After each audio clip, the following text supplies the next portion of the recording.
Bismillah, apa kabar teman-teman semuanya? Masih semangat? Ya, tentu masih semangat ya, karena kita masih di pertengahan perjalanan. Perjalanan kita masih panjang. Saya akan melanjutkan kembali video part keempat ya, tentang pembahasan soal beserta pembahasan soal ya, pembahasan soal beserta penjelasannya. Ini adalah soal pretest pedagogik ya.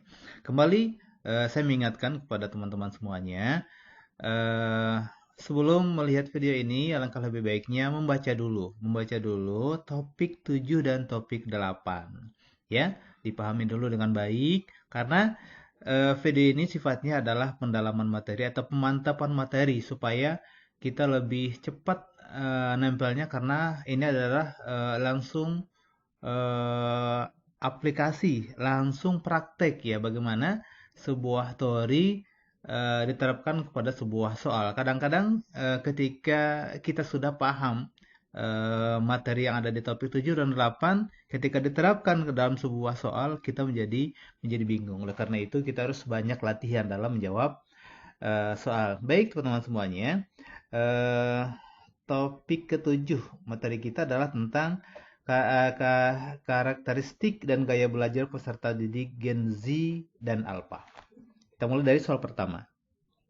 Salah satu karakteristik utama peserta didik generasi Z dalam pembelajaran adalah A. Lebih suka pembelajaran berbasis teks tanpa visual.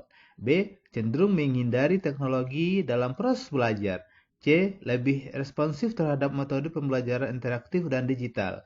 D. Mengandalkan hafalan tanpa mempertanyakan informasi. E. Tidak tertarik dengan pembelajaran berbasis proyek dan kolaboratif. Jawaban yang tepat adalah C, yaitu lebih responsif terhadap metode pembelajaran interaktif dan digital. Kalau kita lihat sekarang ini memang Gen Z ini tidak bisa terlepas dari gadget ya. Jadi kemana-mana bawanya adalah gadget. Karena itu jawabannya adalah C. Kenapa? Ya, alasannya adalah karena generasi Z dikenal dengan keterbiasaannya dalam menggunakan teknologi digital sejak usia dini. Mereka sangat responsif terhadap metode pembelajaran yang melibatkan interaktivitas, teknologi, dan media digital. Pembelajaran yang mengintegrasikan alat digital, aplikasi interaktif, dan platform online cenderung lebih menarik dan efektif bagi mereka dibandingkan dengan pembelajaran yang hanya berbasis teks atau ceramah tradisional. Soal kedua, generasi Alpha memiliki kecenderungan belajar yang berbeda dengan generasi Z karena A. Mereka lebih terbiasa dengan kecerdasan buatan dan teknologi berbasis suara. B. Mereka lebih suka metode ceramah dibandingkan pembelajaran digital. C. Mereka lebih mengandalkan buku cetak daripada media elektronik. D. Mereka lebih memilih interaksi tatap muka daripada pembelajaran daring. E. Mereka memiliki rentang perhatian yang lebih lama dibandingkan generasi Z. Jawabannya adalah A. Mereka lebih terbiasa dengan kecerdasan buatan dan teknologi berbasis suara. Kenapa? Karena generasi Alpha itu tumbuh dalam lingkungan yang sangat terhubung dengan teknologi canggih seperti kecerdasan buatan, AI, teknologi berbasis suara, dan perangkat pintar. Mereka lebih akrab dengan teknologi daripada generasi sebelumnya, termasuk dalam cara mereka belajar. Generasi ini cenderung menggunakan asisten suara seperti Siri atau Alexa, atau mencari informasi serta memiliki paparan lebih banyak terhadap AI dalam kehidupan sehari-hari mereka. Soal kedua, dalam mengajar peserta didik generasi Z dan Alpha, guru PAI menghadapi tantangan utama berupa A. Kesulitan dalam menghafalkan materi agama. B. Kurangnya keterampilan menggunakan teknologi dalam pembelajaran. C. Rendahnya minat mereka dalam berinteraksi dengan teknologi. D. Tidak adanya perbedaan cara berpikir antara generasi Z dan Alpha. E. Rendahnya kreativitas siswa dalam mengembangkan pemikiran kritis. Jawaban yang tepat adalah kurangnya keterampilan menggunakan teknologi dalam pembelajaran memang. Kalau guru-guru sekarang ini eh, banyak yang gaptek ya, gagap dengan teknologi sehingga dengan kemajuan eh, teknologi ini mereka tidak terbiasa sehingga pembelajarannya kurang menarik bagi generasi Z dan Alpha. Kenapa? Karena meskipun generasi Z dan generasi alfa lebih terbiasa dengan teknologi, tantangan yang dihadapi adalah kurangnya keterampilan dalam menggunakan teknologi secara efektif dalam pembelajaran. Ini bisa mencakup kesulitan dalam memanfaatkan teknologi untuk tujuan pembelajaran yang lebih mendalam, keterampilan dalam memfilter informasi yang ada di internet, serta penggunaan alat digital untuk menggali pengetahuan secara kritis. Oleh karena itu, guru perlu mengajarkan tidak hanya cara menggunakan teknologi, tetapi juga bagaimana memanfaatkan teknologi secara tepat dan produktif dalam pembelajaran. Soal keempat.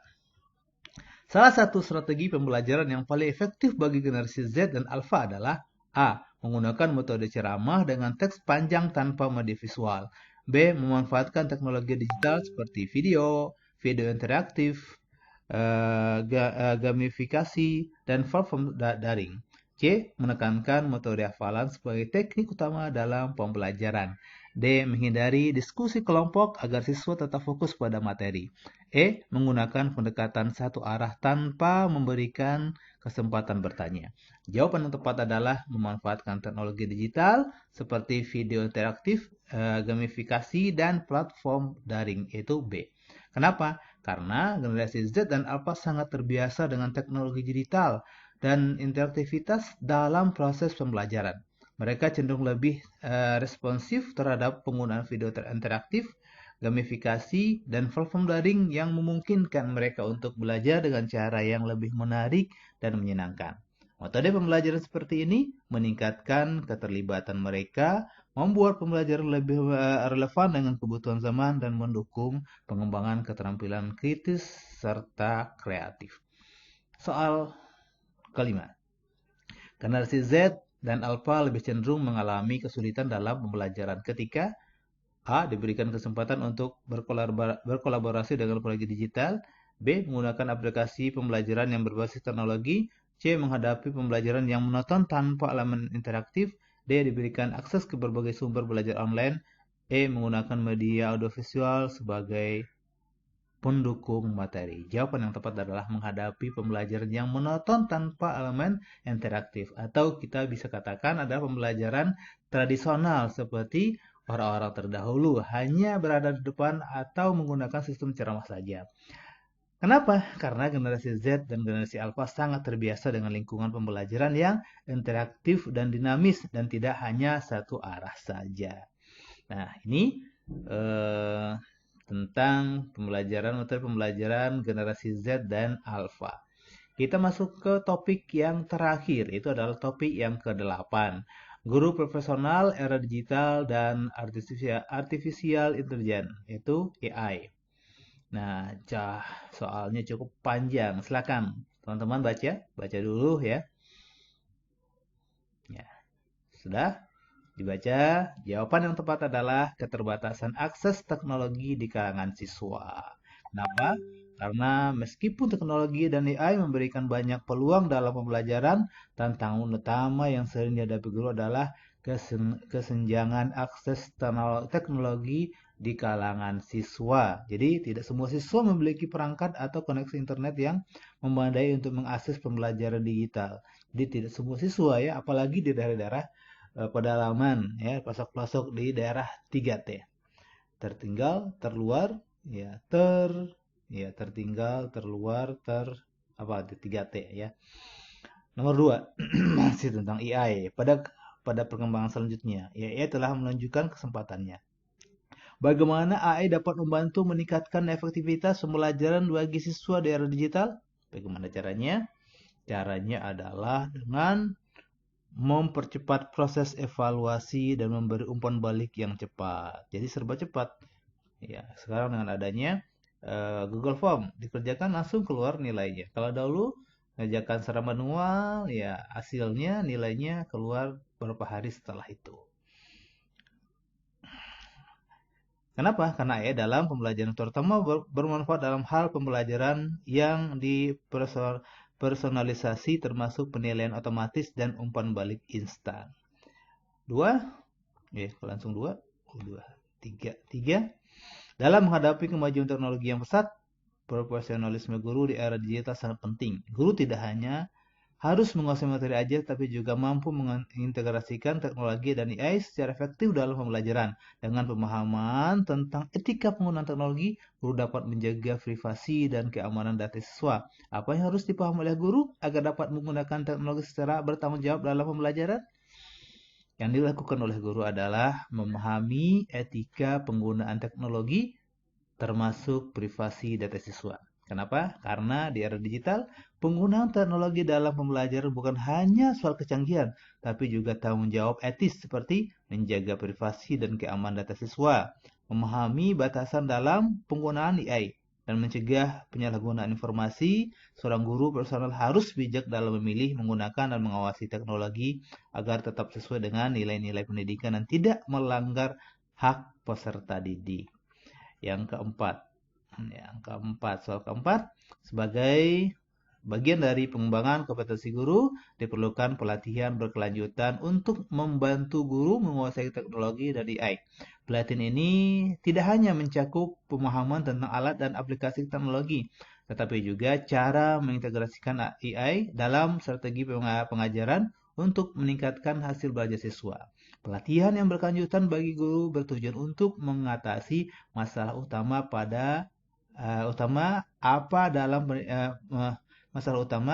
dalam pendidikan era digital. Ketidakmampuan guru dalam menggunakan, jawabannya adalah B, ketidakmampuan guru dalam menggunakan teknologi dengan efektif.